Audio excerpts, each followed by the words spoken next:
ஓம் சாந்தி. 3/7/2026 வெள்ளிக்கிழமை. வாணி தரும் வசந்தம். இனிமையான குழந்தைகளே, நீங்கள் இந்த டிராமாவின் முதல் இடை கடை பற்றி அறிந்திருக்கிறீர்கள். உங்களுக்கு தந்தை மூலம் ஞானத்தின் 3வது கண் கிடைத்துள்ளது. ஆதலால் நீங்கள் ஆஸ்திகர்கள். பாபா சத்குருவாக இருக்கின்றார். எந்தொரு தர்ம ஸ்தாபகரையும் குரு என்று கூற முடியாது. ஏனென்றால் குரு என்பவர் துக்கத்திலிருந்து விடுவித்து சுகத்தில் அழைத்து செல்பவர். தர்ம ஸ்தாபனை செய்பவர்களை பின்தொடர்ந்து அவர்களுடைய தர்மத்தின் ஆத்மாக்கள் மேலிருந்து கீழே இறங்கி வருகின்றார்கள். அவர்கள் யாரையும் அழைத்து செல்வதில்லை. ஆனால் தந்தை எப்போது வருகின்றாரோ அப்போது அனைத்து ஆத்மாக்களையும் வீட்டுக்கு அழைத்து செல்கிறார். ஆதலால் அவர் அனைவருக்கும் சத்குருவாக ஆவார். தந்தை வந்து குழந்தைகளாகிய உங்களுக்கு ஆறுதலை தருகின்றார். இப்பொழுது கொஞ்சம் பொறுமையாக இருங்கள். நீங்கள் பாவச் சுமையினால் அதிக பாரமாக இருக்கிறீர்கள். இப்போது உங்களை புண்ணிய ஆத்மாவாக ஆக்கி சொர்க்கம் என்று சொல்லப்படும் அத்தகைய உலகத்திற்கு அழைத்து செல்கின்றேன். அங்கு எந்த ஒரு பாவமும் நடைபெறாது, எந்த ஒரு துக்கமும் இருக்காது. பாபா சொல்கிறார், நான் சங்கம யுகத்தில் வந்து டிராமா அனுசாரம் குழந்தைகள் உங்களை முதலில் ஆஸ்திகர்களாக ஆக்குகின்றேன். ராவணன் உங்களை நாஸ்திகனாக ஆக்கிவிட்டான். பாபா வந்து ஆஸ்திகராக மாற்றுகின்றார். பிரம்ம மகா தத்துவத்தில் சென்று நிவாசம் செய்வோம். அது சாந்தி தாமாகிய நம்முடைய வீடாகும். அவர்கள் பிரம்மம்தான் பகவான் என்று சொல்லிவிடுகின்றார்கள். எத்தனை வேறுபாடு உள்ளது! பிரம்மம் என்பது தத்துவம் ஆகும். எவ்வாறு ஆகாய தத்துவமோ அதுபோல் பிரம்மமும் தத்துவம் என்று கூறப்படுகின்றது. ஆத்மாக்களும் பரமாத்மாவும் நிவாசம் செய்யும் இனிமையான வீடு என்று சொல்லப்படுகின்றது. பிரம்ம தத்துவத்தில் எந்த ஆத்மாவும் ஐக்கியம் ஆகுவதில்லை. ஆத்மா ஒரு பொழுதும் அழிவற்றது. பிராமணராக ஆகாதவரை ஞானத்தின் 3வது கண் என்பது கிடைக்காது.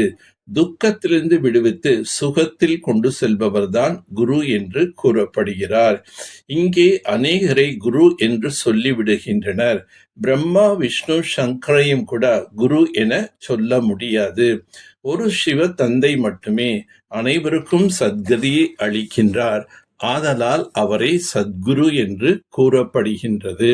பாபா கூறுகின்றார், நீங்கள் அனைவரும் பார்வதிகள். சிவபாபா உங்களுக்கு அமர கதை சொல்லிக் கொண்டிருக்கின்றார். அமரர் ஆக்குவதற்காக, அமரலோகத்திற்கு அழைத்து செல்வதற்காக. பாபாவை நினைவு செய்தாலேயே ஆத்மாக்களாகி நீங்கள் அமரர்கள் ஆவீர்கள். பிராமணர்களாகி நீங்கள் என்ன செய்கிறீர்கள்? பிக்காரிகளான புழுக்களை மாற்றி தேவதைகளாக ஆக்குகின்றீர்கள். ஆத்மா அபிமானியாக ஆகி இந்த காதுகள் மூலம் அமர கதை கேட்க வேண்டும். ஞானத்தின் பூம் பூம் என்று ஊதி தங்களுக்கு சமமாக மற்றவர்களை ஆக்கக்கூடிய சேவை செய்ய வேண்டும்.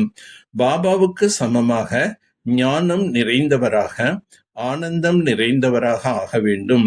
ஞானம் என்ற சோமரசத்தை தானும் பருகி மற்றவர்களையும் பருகச் செய்ய வேண்டும். இந்த அமிர்தத்தின் மூலமாக ஆத்மாக்கள் அமர நிலையை அடைகிறார்கள். மாயாவின் தடைகளை விளையாட்டு போன்ற அனுபவம் செய்யக்கூடிய மாஸ்டர் உலக படைப்பவர் ஆகுக. ஒரு வயோதிகர் முன் சிறிய குழந்தை தனது குழந்தைத்தனத்தின் காரணத்தினால் ஏதாவது கூறிவிட்டால், ஏதாவது கெட்ட காரியம் செய்து விட்டாலும் அந்த வயோதிகர் இது இவருடைய குற்றம் அல்ல, அறியாமை, சிறிய குழந்தை என்று நினைப்பார். எந்த பாதிப்பும் ஏற்படாது. அதே போன்று நீங்கள் உங்களை மாஸ்டர் உலக படைப்பவர் என்று நினைக்கும்போது இந்த மாயின் தடைகள் குழந்தைகளின் விளையாட்டாக தோன்றும். மாயை எந்த ஒரு ஆத்மாவின் மூலம் பிரச்சனை, தடை அல்லது சோதனை ரூபத்தில் வந்தாலும் அதில் பயப்பட மாட்டீர்கள். ஆனால் அதில் குற்றமில்லை என்று நினைப்பீர்கள்.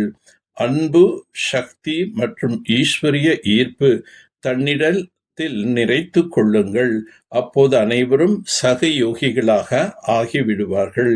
இப்போது ஜுவாலாமுகியாக ஆகி அசுர சம்ஸ்காரம், அசுர சுபாவம் அனைத்தையும் அழித்து விடுங்கள்.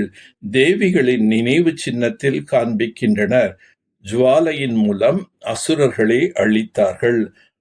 அசுரன் ஒரு மனிதன் கிடையாது, ஆனால் அசுர சக்திகளை அழித்தனர்.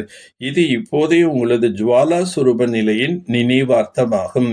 இப்பொழுது இப்படிப்பட்ட யோக நெருப்பை பிரகாசமாக ஆக்குங்கள். அதில் இந்த கலியுகம் எரிந்து சாம்பலாகிவிட வேண்டும். நல்லது. ஓம் சாந்தி. ஓம் சாந்தி. ஓம் சாந்தி.